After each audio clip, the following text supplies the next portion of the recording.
여러분, 시장 상황이 급박하다. 내년 상반기에는 진짜 위기가 온다.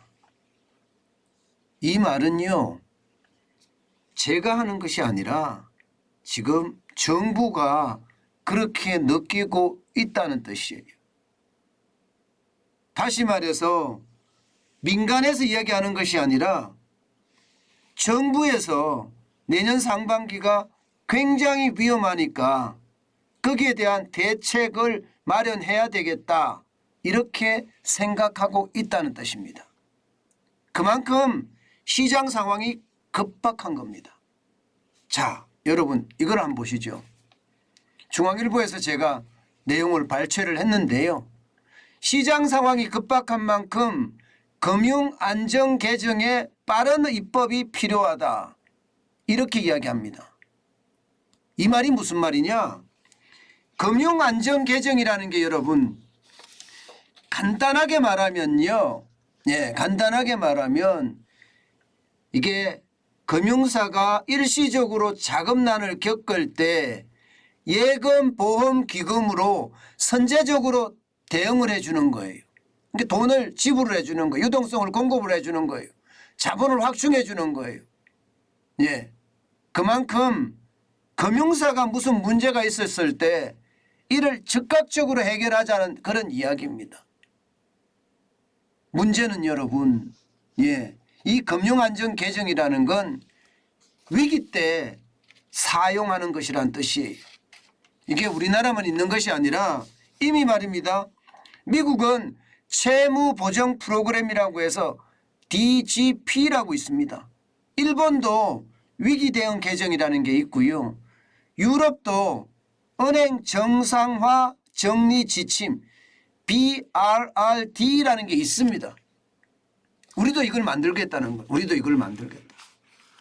지금 금융당국에서는요, 이게 필요하다, 정부가 입법을 해야 되겠다, 이렇게 당초에는 생각했습니다.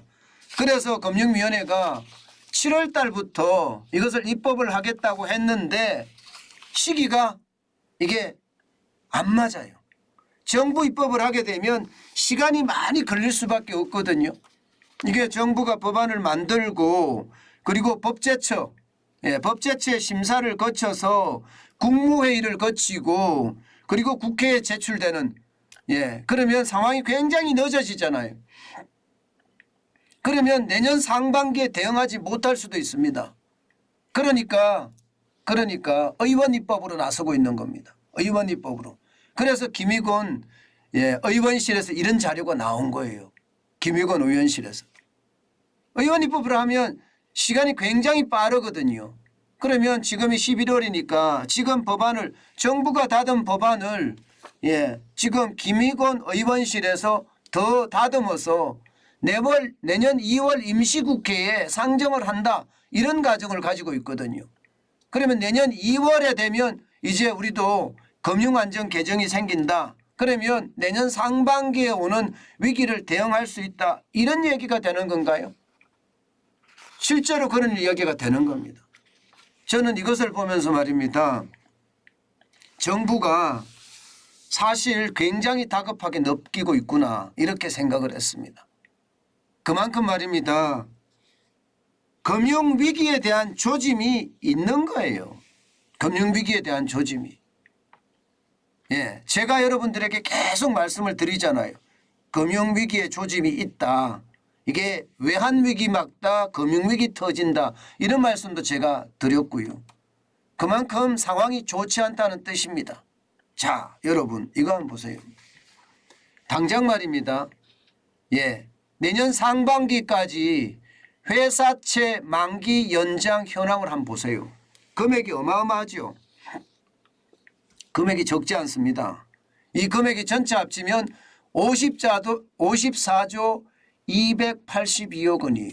내년 상반기에 회사채 만기가 속속 돌아온다는 겁니다.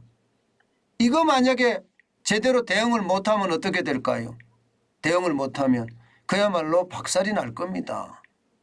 회사들이 줄줄이 무너지는 최악의 상황이 연출되면서 회사들이 가지고 있는 빚, 그죠? 회사들이 가지고 있는 빚, 그것이 결국 금융사에게 큰 타격을 줄 수밖에 없는, 그야말로 금융위기가 펑 하고 터질 수밖에 없는 최악의 상황이 올 수도 있는 거예요. 그러니까 정부도 급박한 겁니다. 그러니까 금융안전 개정을 빨리 만들겠다 이런 생각을 하는 거거든요. 올해만 하더라도 여러분, 이게 회사채 만기 연장 심상치 않잖아요. 11월 달에도 3조가 넘고요. 12월에 2조, 내년에는요 1월 4조, 2월 7조, 3월 4조, 4월에 가면 9조입니다. 9조. 5월에는 7조고요. 8조에 가까운 7조고요. 6월에도 8조에 가까운 7조입니다. 그러니까 2월에 빨리 통과시켜서 기업들의 줄부도를 은행이 막을 수 있게끔 대응을 해주겠다 하는 게 지금 정부의 방침이지 않은가, 저는 그런 생각 실제로 많이 해봅니다. 게다가 말입니다. 게다가 여러분 이거 한번 보세요. 미국의 금리가 이게 가라앉지 않을 것 같아요. 지금 12월에도 금리 올리고요. 내년 상반기에도 금리를 올린다. 이게 정설입니다.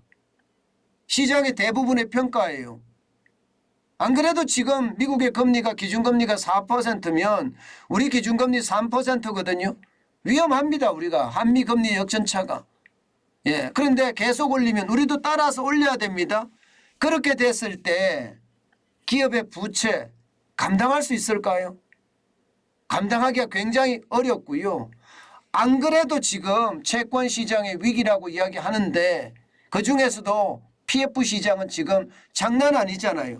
금액이 얼마예요? 이 전체 금액이 은행이 28조 3천억 원, 보험사가 43조 3천억 원, 그리고 여전사, 캐피탈이나 카드사입니다. 26조 7천억 원이죠. 저축은행도 10조 7천억 원입니다. 여기에 정권사도 3조 3천억 원. 전체 규모가 112조 3천억 원입니다. 어마어마한 규모예요. 어마어마한 규모. 이것도 말입니다. 이것도 늦어도 말입니다. 2022년 6월에 이렇게 많아졌으니까 이게 지속적으로 다가올 겁니다. 지속적으로. 이렇게 다가왔을 때 이게 방어가 가능하겠냐. 그래서 정부는 미리 선제 대응을 하겠다. 지금 그런 생각으로 보이는 겁니다. 여러분, 지금 가계부채의 폭발에 대한 위험성 제가 많이 경고를 했었잖아요. 그런데 지난 9월에 대출 만기 연장을 1년 이상으로 연장을 해버렸습니다. 이게 말이 1년이지요. 작년 9월이니까 내년 9월이 되면요. 그 다음에 4월에 국회의원 선거가 있기 때문에 또 연장이 된다는 거예요.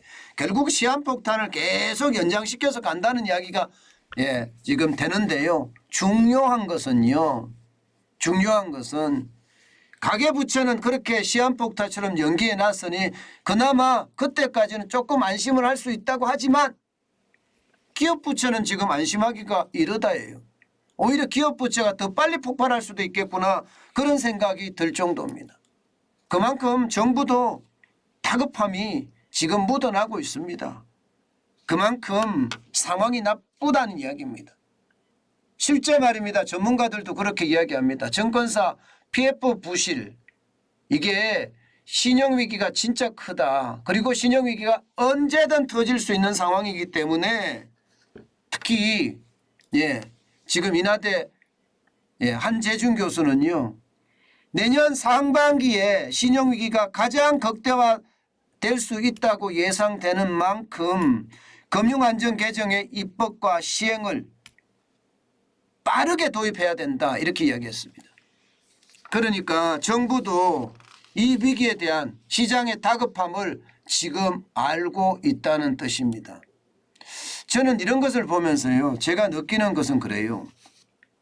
지금 금융과 실물의 위기 징후가 심상치 않다. 저는 이렇게 느낍니다.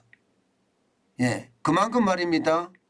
상장사들의 영업이익이 뚝뚝 떨어지고 있죠. 여기에다가 중견기업이나 중소기업, 대기업도 마찬가지지만 자금 조달을 못하고 있습니다. 수출까지 마이너스로 가고 있는 상태예요. 자영업자는 줄줄이 무너지고 있는 상태고요. 다시 말해서 실물이 무너지고 있는 거예요. 실물 경제가 무너지니까 그것을 보충하기 위해서 대출을 받아서 지금 버티고 있단 말입니다. 그런데 경기가 지금 좋아지지 않고 미국이 금리를 계속 올리는 한 경기가 좋아질 수가 없습니다. 그런 상황을 감안해 본다면 말입니다. 결국 실물 경제의 붕괴가 금융위기로 지금 발전하지 않겠느냐 하는 암울한 예측까지 해봅니다. 그만큼 지금 우리 경제의 상황 좋지 않다는 거고요. 여러분에게 제가 분노의 매수라는 이야기 별로 안 드렸잖아요. 그 분노의 매수가 내년 상반기 중에 올 수도 있다. 저는 그렇게 생각을 합니다. 올 수도 있답니다. 안 올 수도 있습니다. 대책을 잘 쓰면 정부가 적극적으로 나서서 한다면 기업들이 줄보도가 나지 않고 시장에 충격이 없다면 넘어갈 수도 있겠죠. 그러나 선제적으로 지금 대응했는데 그것도 부족하게 되면 내년 상반기는요, 우리들에게는요, 현금을 쌓아가기 때문에 기회가 될 수도 있다. 저는 그런 생각도 해보는 겁니다. 그만큼 말입니다. 시장의 분위기는요, 굉장히 달라지고 있습니다. 여러분, 제가 계속 말씀을 드리잖아요. 앞으로 경제는 L자형으로 길게 침체의 늪이 길어질 거다. 이 말씀 제가 계속 드리고 있잖아요. 이 말은요, 어떤 시기든 현금이 창출될 수 있는 그런 수단을 만들어라. 이 말을 제가 계속 드리고 있습니다. 일자리가 좀 힘들다고, 임금이 좀 적다고 안 하지 마시고 일자리를 가지면서 현금을 계속 만들어내는, 그리고 현금을 쌓아가는 그런 아주 중요한 우리가 행동을 해야 됩니다. 그렇지 않고는요, 부자 되기 힘듭니다. 위기가 오면 내가 현금을 가지고 있지 못하면 위기를 독박으로 그냥 뒤집어 쓸 수밖에 없어요. 그런데 내가 현금을 많이 가지고 있으면 그 위기가 기회가 된다는 사실 다시 한번 강조해 드립니다.